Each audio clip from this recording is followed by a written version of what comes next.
E aí, pessoal, tudo bem? É, uma vez temos discutido com vocês sobre as distribuições amostrais, nós vamos entrar num campo agora muito importante e nós entramos agora na parte final, que é a estatística inferencial, o ramo da estatística em que nós agora vamos tomar decisões. Essa área da estatística é uma área em que agora eu não vou apenas só descrever os dados. Nós vamos agora, por meio dos dados amostrais, extrapolar essa informação e fazer uma afirmação a nível populacional com base nesses dados amostrais. Isso de que forma? Percebamos comigo. Até agora, quando nós estudamos uma determinada variável populacional, do tipo, eu tenho uma determinada população, em que nessa população eu vou estudar uma determinada variável aleatória x. Por sua vez, nós sabemos que essa variável, como ela é uma variável aleatória, ela é modelada por uma distribuição de probabilidade. Eu tenho aqui uma f de x. Vamos pensar num caso em que nós temos uma variável aleatória contínua e nós temos aqui a nossa função densidade, né?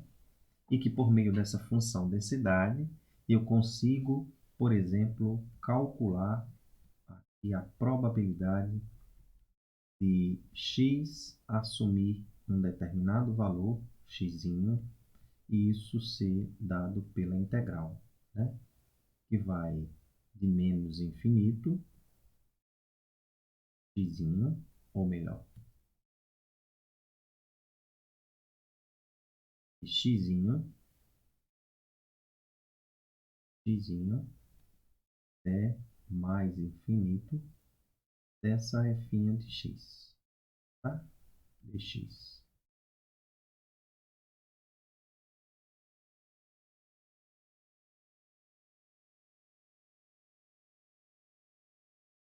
Dx.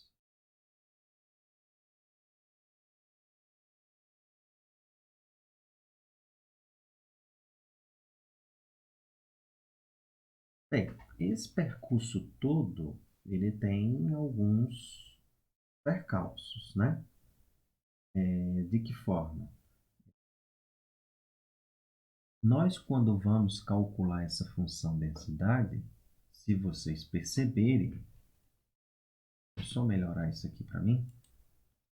Se vocês perceberem, essa f aqui de x, ela geralmente ela tem uma relação direta ou indireta com o que nós vamos chamar aqui de parâmetro θ. Esse parâmetro é o que nós chamamos de característica populacional. Esse parâmetro é o que nós chamamos de característica populacional. É uma característica do tipo média, desvio padrão, variância, qualquer medida que seja uma característica populacional.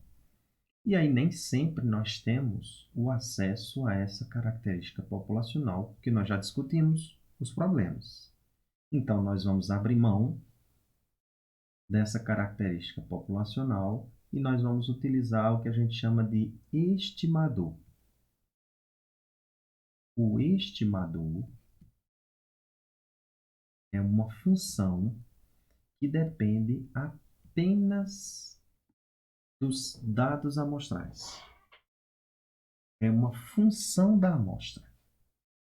Então, essa função da amostra, por exemplo, eu poderia aqui estar relacionado, estar interessado num parâmetro em que isso daqui seria o meu Mi populacional, e aqui especificamente eu estou interessado em trabalhar com x barra, porque aqui nesse caso é intuitivo, né?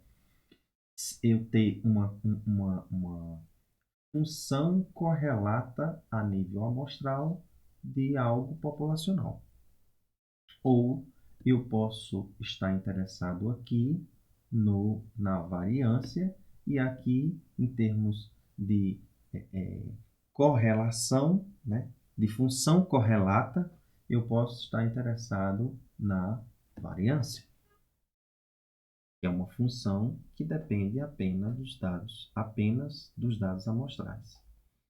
A questão agora é saber o seguinte, porque se eu não conhecer esse parâmetro, por consequência, eu conheço a cara dessa função densidade, mas eu não consigo obter essa probabilidade, que é o que eu estou desejando, calcular a probabilidade de x ser maior do que um x. Então, aqui na hora de eu integrar, essa função ela dependerá desse parâmetro que eu não conheço.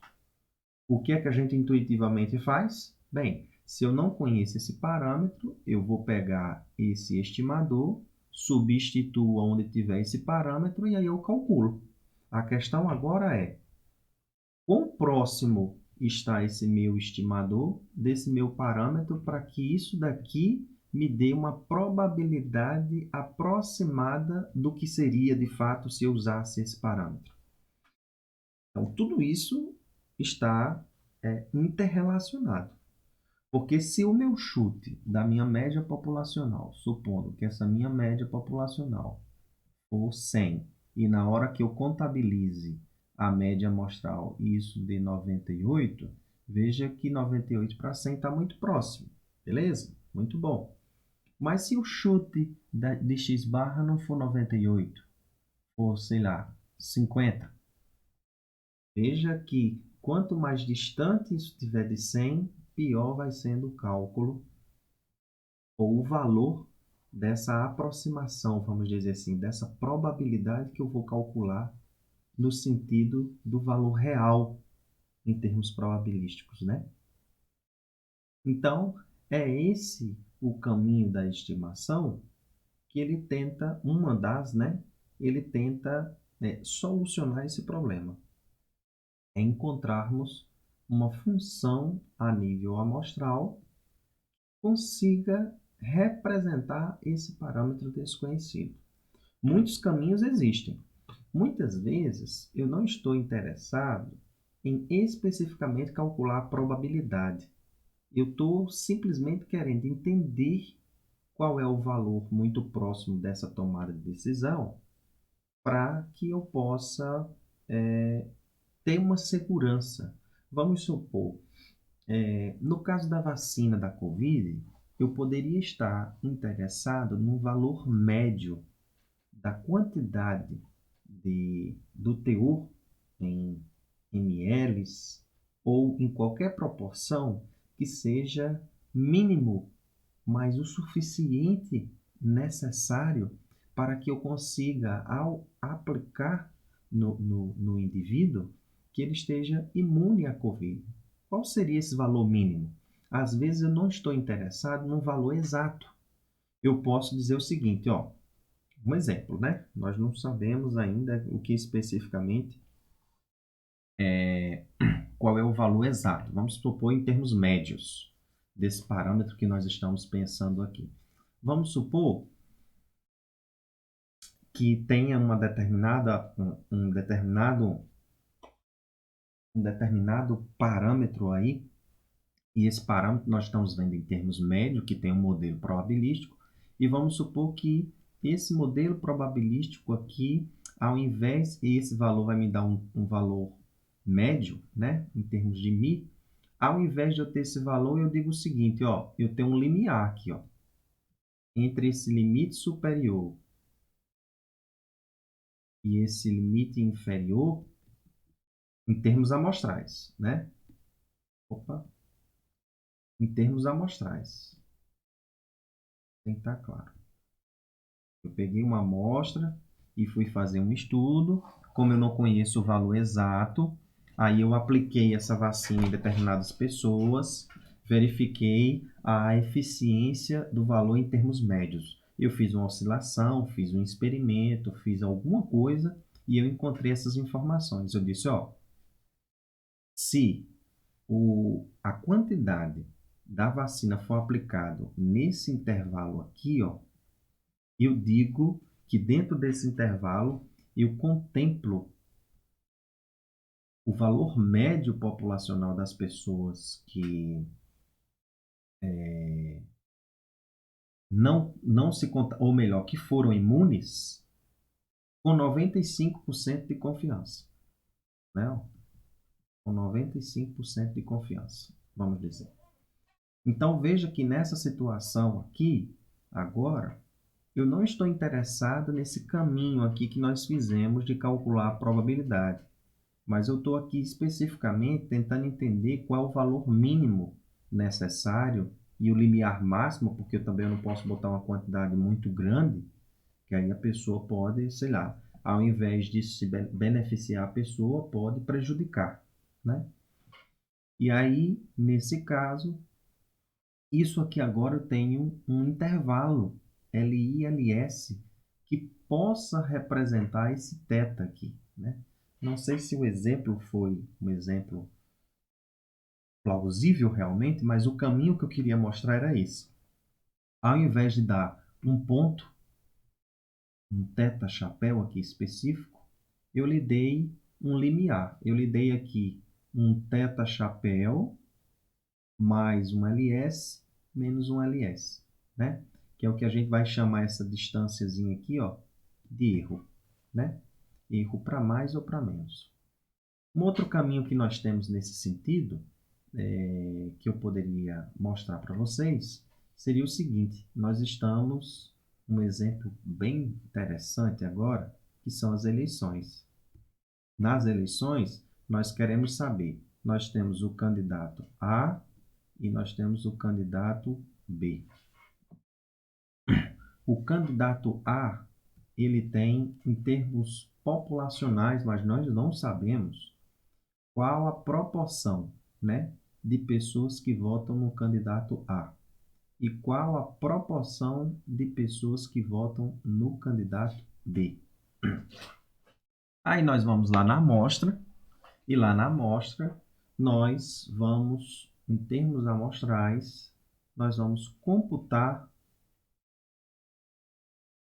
qual a proporção de pessoas que votam no candidato A e qual a proporção de pessoas que votam no candidato B. Aqui eu tenho P chapeuzinho. Toda vida que eu denotar esse chapeuzinho, eu estou dando a condição de estimador desse parâmetro. E aqui eu tenho P de B. Aí o que acontece? Quando nós percebemos nas mídias de comunicação, a gente não percebe o valor específico do estimador a nível pontual. Nós percebemos um intervalo. E aí a gente diz que o candidato A tem margem de erro para mais ou para menos entre 18 e 20 pontos percentuais de intenção de votos. Já o candidato B tem entre, vamos supor que 25 e 19 pontos percentuais. Isso significa dizer que aqui eu não estava interessado especificamente num valor pontual, mas em uma região em que eu pudesse cruzar essas regiões aqui e pudesse ver, existe algum valor em comum entre P de A e P de B? Ah, existe. Que é quem? Ah, por exemplo, aqui nós podemos dizer que 19 seria um ponto específico que cruzaria 19 com 19 aqui. Isso significa que essas retas, elas, em algum momento, elas se cruzam em termos de ter um ponto em comum. E aí, especificamente, eu não posso dizer que esse candidato aqui, A, ele tem intenção de votos maiores em termos proporcionais do que o candidato B. Já se esse meu valor aqui, 19, saltasse para, sei lá, 21%, Aí eu poderia dizer que sim, ó, a menor quantidade possível do candidato B é 21 e o máximo 25. Mas esse 21 ele já supera o limite superior da proporção de votos, porque veja, isso é em termos amostrais. Percebam que para cada amostra nós temos uma proporção diferente. E eu preciso entender a distribuição, o comportamento da distribuição de frequências dessas proporções, devido a essa oscilação. Quem me mostra isso é o modelo probabilístico. E aí, por meio do modelo probabilístico, né, eu consigo tentar encontrar esses valores intervalares. Percebam que dessa vez é um outro exemplo em que nós não precisamos especificamente de achar um ponto para poder encontrar a probabilidade. Aqui foi um outro exemplo agora, em que o meu interesse foi achar um intervalo. Bem, onde é que eu estou querendo chegar com isso? Eu estou querendo chegar à situação de que a estimação, ela, portanto, ela se subdivide em termos de estimação a nível pontual e a nível intervalar. Nós vamos ter, portanto, estimadores pontuais e estimadores intervalares, cada um com seus propósitos. Ali em cima eu consegui mostrar algumas ilustrações. Os estimadores pontuais, por sua vez, eles vão ter características específicas, vão ter métodos específicos para encontrar cada estimador, e aí nós temos algumas qualidades a estes estimadores. O que nós vamos perceber é o seguinte: os estimadores pontuais, por exemplo, nessa situação aqui, eu não consigo perceber. Perceba, quando eu vou calcular a probabilidade de x maior do que x, eu usando essa f de x, ela depende do meu θ. Mas aí eu não conheço o meu θ. Eu vou usar o meu θ chapéu. A pergunta é, qual é a confiança, a chance ou a forma de eu medir a certeza, né, de que essa probabilidade aqui vai dar muito próxima do valor real se eu usasse o meu θ. Você usando essa condição pontual, nós não temos como mensurar isso. De outro modo, aqui eu já estou dizendo que μ é igual a 100, mas a gente de fato não sabe, em termos populacionais, que μ é igual a 100. E aí eu encontro um x barra que deu igual a 98, ou que deu igual a 50. A questão é, qual é a chance, a probabilidade de eu tentar entender que esse valor está próximo ou não está próximo desse valor μ que é desconhecido para mim? A gente não tem como mensurar isso, né? Já em termos intervalares, eu vou dizer o seguinte, ó, o valor ótimo em termos médios para uma determinada vacina, eu não sei, mas eu sei que a chance dele estar contemplado entre esse intervalo e esse intervalo é de 95% de chance. De outro modo, a chance do meu P proporcional em termos de intenção de votos para o candidato A e para o candidato B, a confiança que eu tenho desse P de A está entre 18% e 20%, ou de 18% e 20% contemplar P de A é de 98%, de 99%, ou de 95%. Isso é que a gente é quem define. E aí depois, claro, a gente queria que isso fosse próximo de 100%, mas aí você vai ver o problema à medida que você aumenta essa confiança, né? Mas o que acontece? Eu tenho uma confiança, uma probabilidade anexada a esse estimador intervalar. E eu digo, portanto, que aqui eu tenho um caminho, ó. Eu não sei o valor exato. Então, diferentemente do estimador pontual, eu perco o que a gente chama de precisão. Mas eu agrego a essa informação uma probabilidade, coisa que o estimador pontual não tem. Então, o estimador pontual, eu não tenho agregado a probabilidade com que esse meu estimador está próximo ou não do estimador do parâmetro, mas eu tenho a precisão. Eu dou um valor exato, específico para que represente o parâmetro.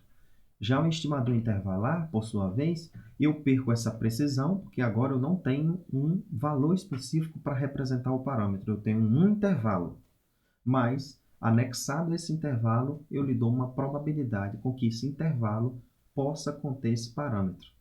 E aí depende dos interesses e aplicações. Para qual estimador eu vou utilizar, o pontual ou o intervalar? Nas nossas próximas aulas, nós vamos esmiuçando um pouco mais de como trabalhar com esses estimadores. Tudo bem? Um abraço e até a próxima.